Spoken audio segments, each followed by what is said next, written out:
अयान और मेहर कमरे के बीच में खड़े रह गए।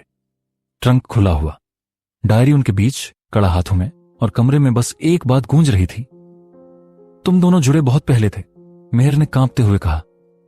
अयन, मैं डर रही हूं। अयन ने पहली बार उसके गाल पर हल्के से हाथ रखा। मैं भी, लेकिन अब भागेंगे नहीं। जो सच है उसे सामने लाएंगे।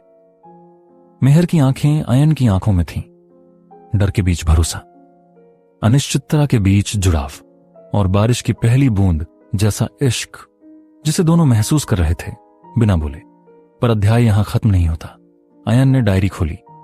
अगला पेज पढ़ने ही वाला था कि कमरे के बाहर किसी के कदमों की साफ आवाज गूंजी, धीमी, स्थिर और इंसानी।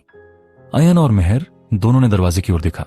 कदम धीरे धीरे दरवाजे के ठीक सामने आकर रुके, और आवाज आई, अयन दरवाजा खोलो, कुछ जरूरी बात है।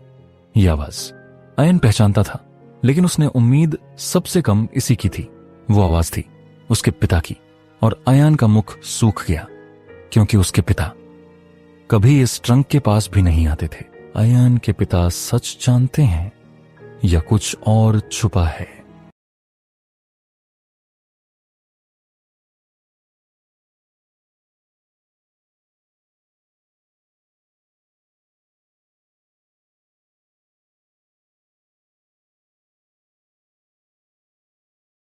दरवाजे के बाहर वही आवाज, गहरी, शांत और कहीं ना कहीं थोड़ी डरी हुई।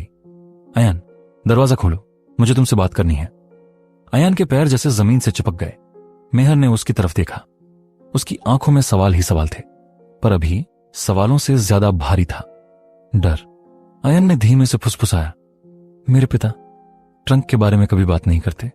वो जब भी मां का नाम सुनते चुप हो जाते थे। अगर वो खुद यहां आए हैं तो कुछ बहुत बड़ा है। मेहर ने हिम्मत दी। अयन, जो भी है साथ में फेस करेंगे। भागोगे तो सच और डर बढ़ेगा, सामना करोगे तो हल मिलेगा। अयन ने गहरी सांस ली और दरवाजा खोला।